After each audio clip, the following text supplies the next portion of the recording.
Today we are talking about self-care. The word itself has become so rudimentary that it's almost like nails on a chalkboard to me. However, it is important, and today we are talking about real self-care, not just bubble baths, although those are great too. Quick reminder to subscribe, share, review, whatever you got to do.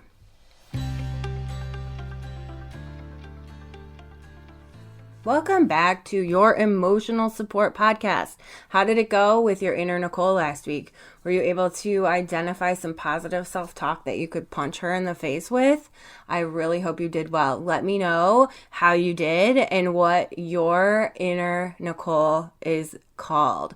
Let me know what you named her. I love hearing about that. So today we're talking about self-care, what it is, what it isn't, and why it's so important. So the first thing we want to do is just debunk some of these myths about self-care. Self-care is not just, a spa day. Okay? It's definitely not a drive to the grocery store without the kids. Although that can be lovely, don't get me wrong, but that's not what self-care is. And we're going to talk about what it is in a minute.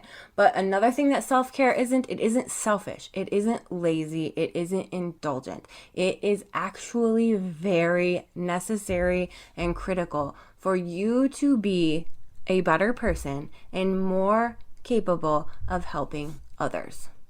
Okay. We need to stop this hustle culture and how it hijacks self-care into productivity. Okay. I don't want it to be just one more thing that you add to your list. Like, oh, I've got a really busy week, but I got to fit in that self-care, because that's not true self-care. If it's something that that is just adding more to your plate, then that's not what it is either. Okay, that moment that you turn your self-care walk into a podcast business brainstorm, that we'll unpack that later. But you can't try to call one thing self-care when it's actually something else. Okay, so what is self-care? Let's talk about that. Self-care is intentional actions that restore our mental, emotional, and physical energy. It is better to have consistency than these grand gestures of self-care. Okay, so what I mean by that is it's better to figure out how to fit 10 minutes of meditation into every day than it is to plan a 3-day spa girls weekend 3 months down the road.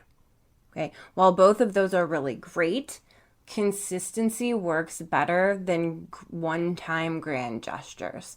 Okay, it's like your husband. Okay, if he empties the dishwasher every single day, you're going to appreciate that more than him buying you a new dishwasher once.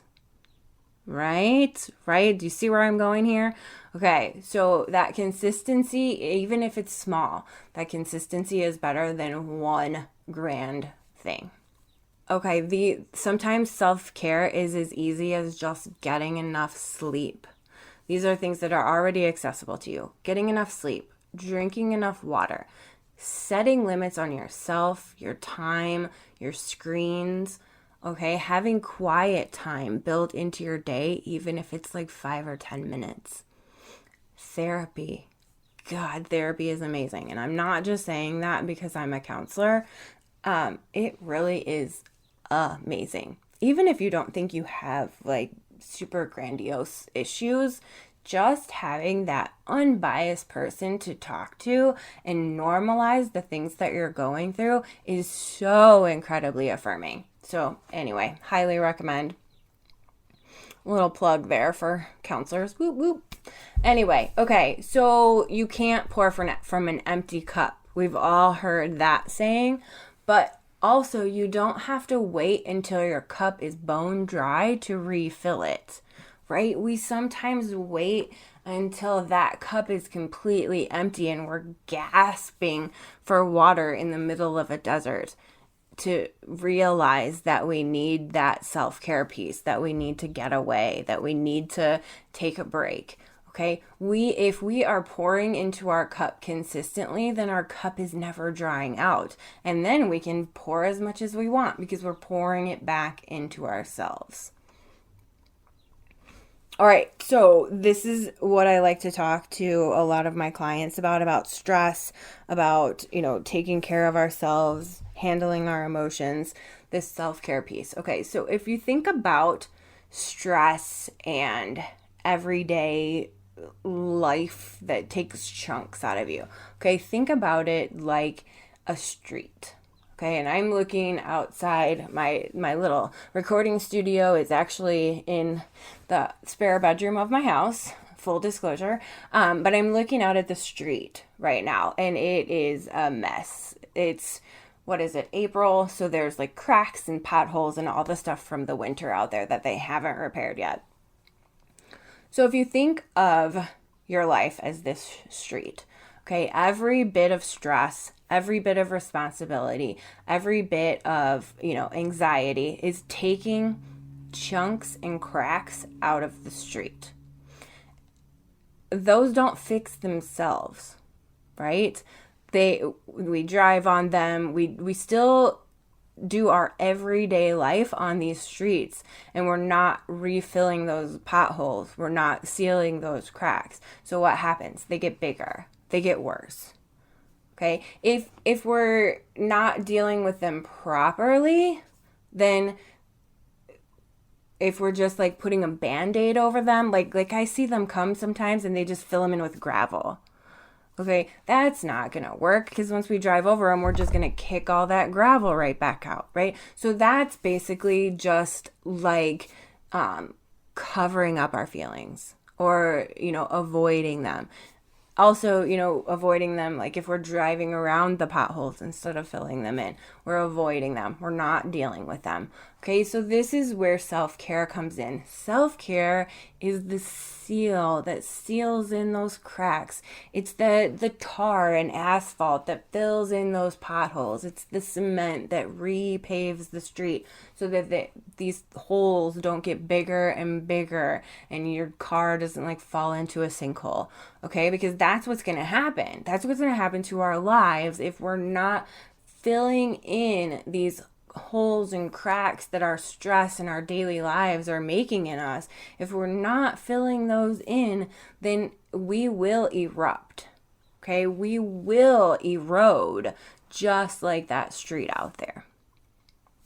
So this is what self-care is. So self-care is, sealing in those cracks. I'm going to describe stress response real quick because I want to make sure that we all understand. It's fight, flight, freeze, or fawn. And they've just thrown in this fawn thing recently because when I was in college, I did not learn this, but that was also 20 some years ago. So these are our body's responses to perceived threats. With fight, we're confronting the threat. Flight, we're escaping. Freezing, we're immobilizing. And fawning is appeasing the threat. So I don't really know how much detail we need to go into. Fight is just really, a lot of times involves aggression or assertiveness. Flight is escaping or avoiding by seeking physical or even emotional distance. Freezing is when you become emotional or immobile or paralyzed. You're in a state of shock or disassociation. And then fawn is this idea that involves like appeasing or pleasing the threat so that it doesn't continue to harm you. These are those people-pleasing behaviors. Stress is not a weakness. It's information that we can use to then know what our next move is. So what are some strategies to combat this stress? Breath work and grounding techniques. Google either one of those things and I guarantee you'll find 100 different ideas to try. Breath work is basically, there's box breathing, 4, 7, 8. There's lots of different types of breathing techniques, deep breathing.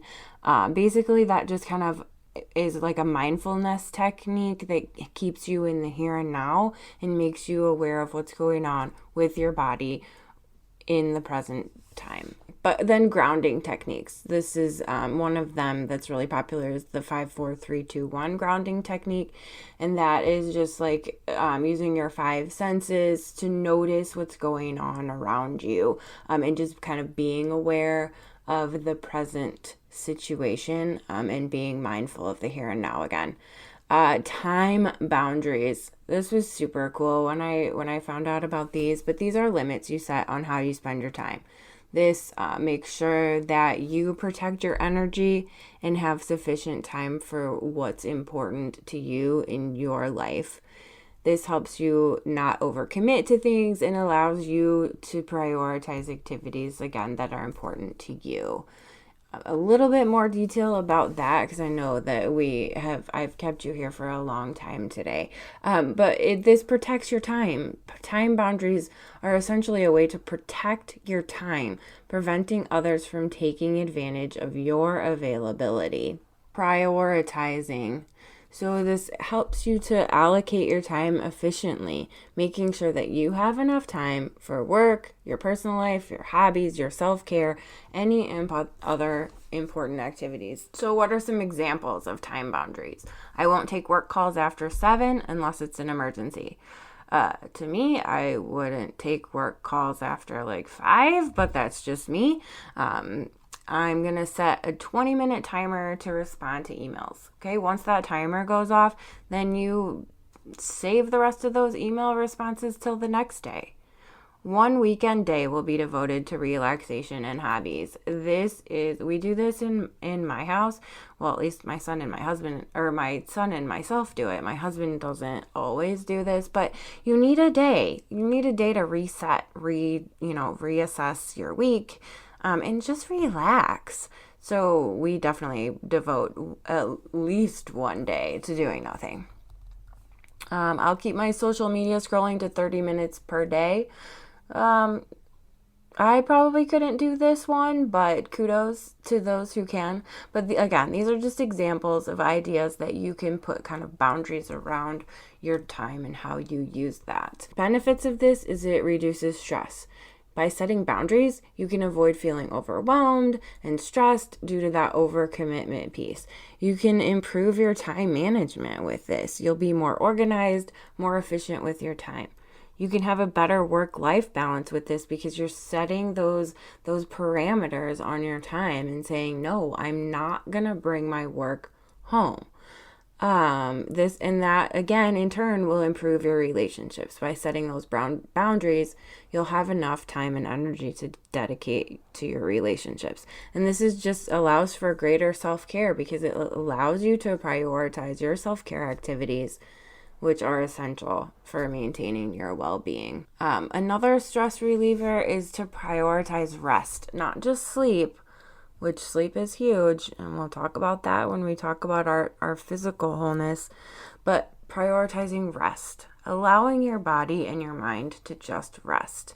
And then that digital detox or the scroll limits, putting limits on your scrolling. If you do have to doom scroll, make sure you add those zoos to your socials, like I mentioned before, because you have a little baby elephant pop up on your feed like I did the other day. Oh, it'll just make your day. This brings me to my next point, that saying no is self-care. Saying no is so huge, and I wish that I could just tell everybody, but we as women, we don't say no enough. And I don't know if it's because we're socialized to not be rude. The default of being polite is to just say yes, but we need to be able to say no. Boundaries matter. This is why we have to be able to say no. So the next time you get stuck in a situation where you feel like you want to say no, but you're not sure about it, ask yourself, why is this person's time more important than mine?